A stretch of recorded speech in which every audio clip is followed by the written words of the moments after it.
Hello everyone, welcome to my channel. इस channel पर मैं एक वीडियो सीरीज डाल रही हूँ और इसका एम है कि उन लोगों के पॉइंट ऑफ व्यू से वीडियो बनाऊँ जो जिनके की फैमिली में किसी को स्ट्रोक हुआ है, उनकी जर्नी, उनकी स्ट्रगल्स या जो प्रॉब्लम्स वो फेस कर रहे हैं।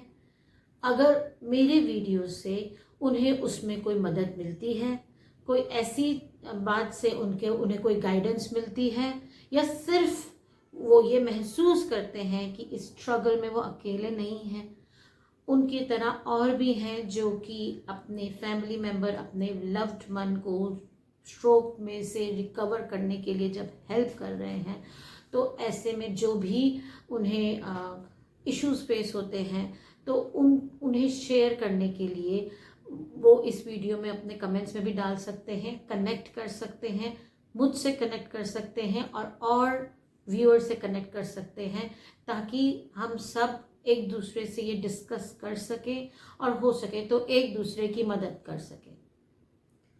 सब इस वीडियो सीरीज में मैं छोटे छोटे वीडियोज ही डालूंगी, ताकि उन वीडियोस में से आप जिस वीडियो को देखना चाहते हैं आप उन्हीं में टाइम अपना स्पेंड करें। So this video is about 3 important points about stroke. Now, बहुत से वीडियोस ऐसे हैं जिनमें डॉक्टर्स बात कर रहे हैं और हमें गाइड कर रहे हैं स्ट्रोक के बारे में। Now, मैं उस पॉइंट ऑफ व्यू से बोलना चाह रही हूँ जो एक नॉर्मल लेमैन पर्सन, जो हम जो मेडिकल फील्ड से नहीं हैं, लेकिन हमने अपनी फैमिली में किसी के बारे में सुना है स्ट्रोक के बारे में, या हमें अब व्हाट्सएप मैसेजेस भी आते हैं जो हमें अवेयर करते हैं। तो हम कुछ बातें हमें रियलाइज नहीं होती हैं, बट मैं उन्हें यहाँ पे उजागर करना चाहती हूँ, जो कि आई ओपनिंग थी जब मेरे फादर को स्ट्रोक हुआ। आज से 12 साल पहले मेरे फादर को ब्रेन स्ट्रोक हुआ, जो एक मैसिव स्ट्रोक था, और उनकी राइट साइड की बॉडी फंक्शन और लेफ्ट साइड का ब्रेन अफेक्ट हुआ। उस समय हमारे पास ज़्यादा इंफॉर्मेशन नहीं थी, और इंटरनेट पे जो भी इंफॉर्मेशन थी और जो डॉक्टर्स ने हमें गाइड किया, उसी के बेसिस पे हमने अपनी जर्नी तय की।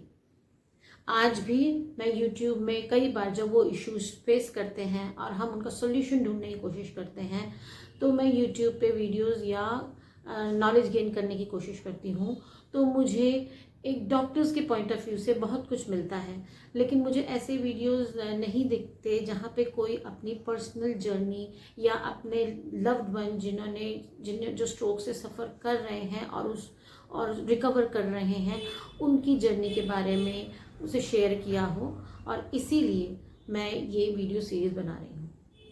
सो जो पहला पॉइंट हमें रियलाइज़ हुआ था उस समय भी, कि ये माना जा रहा था कि जो स्ट्रोक है वो ज़्यादा करके 60+ या ओल्ड पीपल में आता है, और आज से 12 साल पहले भी ये बात समझ आने लग गई थी कि ऐसा नहीं है।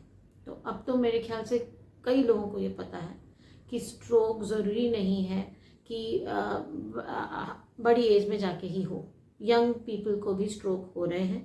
और जब मेरे फादर को स्ट्रोक हुआ, उस समय मेरी कज़न ने ये शेयर किया कि वो किसी को जानती थी जो 30s में ही जिन्हें स्ट्रोक हुआ, पर वो यंग थे और उन्होंने डेंटिस्ट थे, तो उन्होंने उस बात की इम्पोर्टेंस को बहुत ज़्यादा समझा कि within very short span of time brain heal होना शुरू होता है। तो उन्होंने उस पर बहुत ज़्यादा मेहनत की और उनकी रिकवरी ऑलमोस्ट 90% हुई, और वो दोबारा अपनी प्रैक्टिस भी करने लगे। तो यंग एज में भी स्ट्रोक आते हैं, अब आ रहे हैं। दूसरी बात ये जो है कि ये सोचा जाता था, जो हमें भी लगता था, कि स्ट्रोक आता है जब कुछ बहुत टेंशन वाली या स्ट्रेसफुल सिचुएशन से इंसान निकलता है, जैसे कि हार्ट अटैक भी वैसे ही होता है कि लाइक बीपी हाई हुआ और बहुत कुछ लड़ाई झगड़ा कुछ ऐसा हुआ जिससे कि बहुत स्ट्रेसफुल सिचुएशन से इंसान गया तो उसे स्ट्रोक आया। लेकिन जब मेरे फादर को स्ट्रोक आया, वो बहुत आराम से फ़ोन पे बात कर रहे थे, और ऐसे ही हमने और भी कई लोगों का सुना। धीरे धीरे हमने ये लोगों ने भी हमसे शेयर करना शुरू किया कि एक केस तो ये पता चला कि दिवाली सेलिब्रेशंस थे और बहुत ज़्यादा स्ट्रेस नहीं लिया था और एज भी ज़्यादा नहीं थी जिनको स्ट्रोक आया, वो बेरली 40s में थे। और दिवाली सेलिब्रेशन नॉर्मल सेलिब्रेशन उन्होंने अटेंड किया और जाके जब लेटे तो उन्हें उसके बाद वो जब उन्हें उठा रहे थे नींद से तो वो नहीं उठ रहे थे, उठ नहीं पा रहे थे, और तब उन्हें रियलाइज हुआ कि समथिंग इज रॉन्ग। सो ज़रूरी नहीं है कि कुछ बहुत ट्रिगर हुआ है और उस समय एकदम से स्ट्रोक आया, ऐसा हमें रियलाइज हुआ।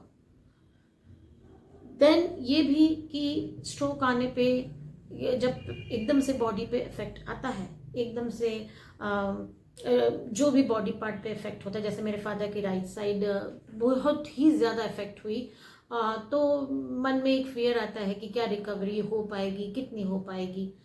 होती है, हमें ये पता चला है कि उस पर काम करना पड़ता है, मेहनत करनी पड़ती है, और जिनको स्ट्रोक आया है उन्हें बहुत मेहनत करनी पड़ती है, लेकिन it is possible. There are examples where 90 से 95% तक की भी रिकवरी हो जाती है। तो ये जो 3 पॉइंट हैं ये हमें उस समय रियलाइज हुए। अब इन्हीं से एक बात, जो सेकंड पॉइंट है कि कोई स्ट्रेसफुल सिचुएशन ने ट्रिगर नहीं किया, लेकिन कई बारी हमें कुछ ऐसे सिम्टम्स मिलते हैं जो कि थोड़े टाइम से चल रहे होते हैं और हम उसे कनेक्ट नहीं कर पाते विद ब्रेन स्ट्रोक। तो ये मैं हमारी जो एक्सपीरियंस था उससे लिंक करके शेयर करना चाहूँगी। मेरे फादर स्ट्रोक आने से पहले उन्होंने वो हमें विज़िट करने बॉम्बे आए थे। मैं बॉम्बे में हूँ और वो उस समय फरीदाबाद में रह रहे थे। हम 2 सिस्टर्स हैं, मैं बॉम्बे में सेटल्ड हूँ, मेरी सिस्टर हांगकांग में सेटल्ड है। तो वो हमें विज़िट कर रहे थे, जैसे कि पेरेंट्स आते हैं थोड़े टाइम के लिए। तो उन्होंने हमसे बस ये शेयर किया कि लेटली थोड़े टाइम से उन्हें आँखों में कुछ लाइट जाती हुई दिखती है। उन्हें ये लग रहा था कि maybe there some problem with the eyes, because वो बोल रहे थे कि ऐसे कुछ लाइट जाती है जैसे कोई ट्यूब लाइट कुछ, एंड ही वुड से देखो अभी ऐसा शायद ट्यूब लाइट फ्लिकर की, एंड वी यूज्ड टू से कि नहीं कोई फ्लिकर नहीं हुआ। तो हमें जब ये उन्होंने बताया तो हमने उस बात को इग्नोर नहीं किया, but we took him to an eye specialist.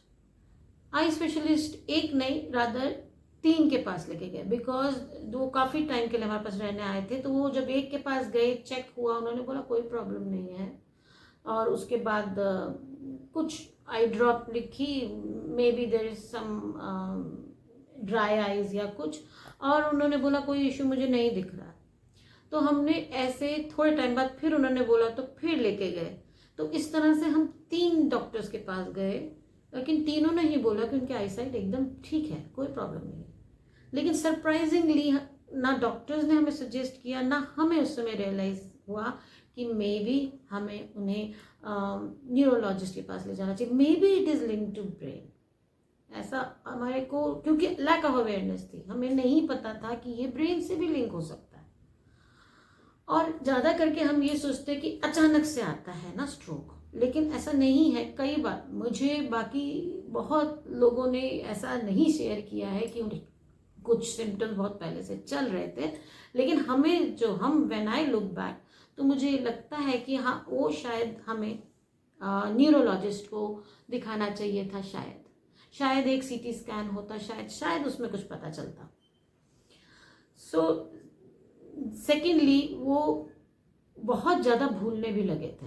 मतलब when we were growing up, मेरे फादर में वो चीज़ हमने देखी थी कि वो वर्ड्स भूल जाते थे, और हम लोग उसके बारे में मजाक करते थे कि now we have to guess, there is a riddle ना। My father would say things like कि ये मुझे नहीं मिल रहा है, ये मुझे नहीं मिल रहा है, तो स्पेक्स ढूंढ रहे हैं, पर वो उनको वो वर्ड नहीं आता था। तो ये रीसेंट नहीं था, ये while we were growing up ये बहुत होता था। तो मेरे फादर को मेरी मदर छेड़ती भी थी, भुलक्कड़ भी बुलाती थी, उन्हें ढूंढू राम भी बुलाती थी, बोलते कुछ ना कुछ ढूंढते रहते हैं सारा टाइम, कहीं कुछ रख के भूल जाते हैं। बट ये जब स्ट्रोक आने के कुछ टाइम पहले तक ये जो है भूल जाना या चीज़ें नहीं मिलना या वर्ड्स के लिए he is looking for words, ये बहुत ज़्यादा हो गया था और हमें लग रहा था कि ये विद एज हो रहा है, हाँ कुछ है शायद, बट पापा was always like that, you know. So अब लगता है कि मे बी वो भी एक चीज़ पे हमें ध्यान देना चाहिए था। सो ये 3 पॉइंट्स मैं इस वीडियो में जब बात कर रही हूँ तो मुझे लगा कि सबसे पहले हमें इसी से शुरू करना चाहिए। अब मेरे इस सीरीज़ में मैं आगे भी जो आगे वीडियोस बनाती जाऊंगी उनमें मैं उन गलतियों के बारे में बात करूंगी जो हमसे हुई, जो कि आज हम वापस जाके नहीं ठीक कर सकते, कुछ अच्छी बातें जो हम कर पाए इन 12 साल की जर्नी में, जो कि मुझे लगता है कि अगर कोई और करे तो शायद उनकी लाइफ और पॉजिटिव और हैप्पी हो जाए।